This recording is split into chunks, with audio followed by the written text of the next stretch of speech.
যে ট্রাইব্যুনাল যে গঠন হয়েছিল সে ট্রাইব্যুনাল বলেছে 17 তারিখে ওনারা রায় ঘোষণা করবেন। সে রায়ের মধ্য দিয়ে আমরা জাতীয় নাগরিক পার্টির পক্ষ থেকে শেখ হাসিনার সর্বোচ্চ শাস্তি আমরা চাচ্ছি। কারণ উনি যে মানবতা বিরোধী অপরাধ করেছিলেন সেই মানবতা অপরাধটা ইতিহাসের একটি জঘন্যতম নিকৃষ্টতম অপরাধ উনি বাংলাদেশে ঘটিয়েছিলেন এবং তরুণ প্রজন্মের বড় একটা কৃষক মজুর যারা রয়েছেন তাদেরকে উনি সরাসরি নির্দেশ দিয়ে নির্বিচারে হত্যা করেছিলেন এবং বাংলাদেশকে একটি অস্থিতিশীল অবস্থার দিকে ঠেলে দিয়েছেন এবং জনমানুষের বিপন্ন করেছেন। আজকে প্রধান উপদেষ্টা বক্তব্য দিবেন। আমরা বলি যে এই গণ অভ্যুত্থান যখন সরকার গঠন হয়েছিল, এই গণ অভ্যুত্থান যখন 106 এর মাধ্যমে আগের সংবিধানে প্রত্যাবর্তন করে, এটা আইনিভাবে একটি সঠিক কাজ হলো, কিন্তু এটা এই সরকারের কোনো নৈতিক ভিত্তি বলে কোনো কিছু নাই। আপনি যদি বলেন যে এই সরকারের নৈতিক ভিত্তি কি, এই সরকারের নৈতিক ভিত্তি ছিল গণ অভ্যুত্থান, এই সরকারের নৈতিক ভিত্তি ছিল বিপ্লব।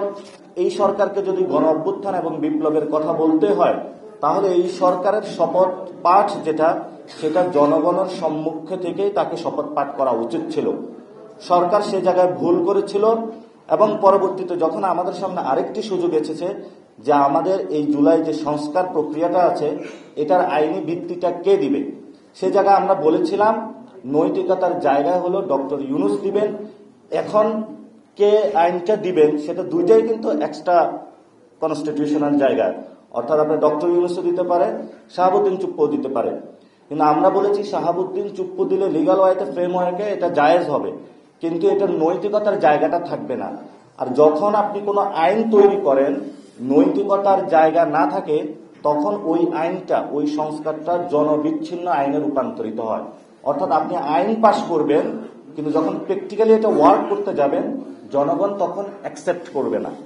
এখন আসে এই সরকারের সাথে গত 1 বছরে জনগণের একটা বিচ্ছিন্নতা তৈরি হয়েছে। এই সরকার যখন 106 এর মাধ্যমে ঢুকলে প্রবেশ করলো, ফলত পূর্বের যে কাঠামোটা রয়েছে সেই কাঠামোর মধ্য দিয়ে তাকে অ্যাক্ট করতে হয়েছিল। এই কাঠামোর মধ্যে অ্যাক্ট করার কারণে সরকার এমন কিছু সিদ্ধান্ত নিয়েছে যেগুলো সরকারকে জনগণ থেকে বিচ্ছিন্ন করে দিয়েছিল এবং ফলত গণ অভ্যুত্থানের যে শক্তিটা সেটা মাঠে একটার পর একটা তাদের গণ অভ্যুত্থানের শক্তি প্রদর্শন করে যাচ্ছিল। এর মধ্যে দেখেছি গণ অভ্যুত্থানের শক্তিকে অনেকে মব বলার প্রচেষ্টা চালিয়েছিল, অনেকে সন্ত্রাসী বলার প্রচেষ্টা চালিয়েছিল। যে এটা তো আমাদেরকে স্বীকার করতে হবে গত 1 বছরে গণ অভ্যুত্থানের শক্তি এখনো স্থিমিত হয়ে যায়নি, কিন্তু যে রাজনৈতিক এবং শাসনতান্ত্রিক যে কাঠামো সেই কাঠামোর মধ্যে সরকার 106 এর মাধ্যমে হওয়ার কারণে রাজনৈতিকভাবে এবং আইনি কারণে জনগণ থেকে একটা বিচ্ছিন্ন হয়ে যায়। কারণ এটা নৈতিক ভিত্তি না থাকার কারণে, এটা লিগ্যাল ভিত্তি আছে কিন্তু নৈতিক ভিত্তি নাই।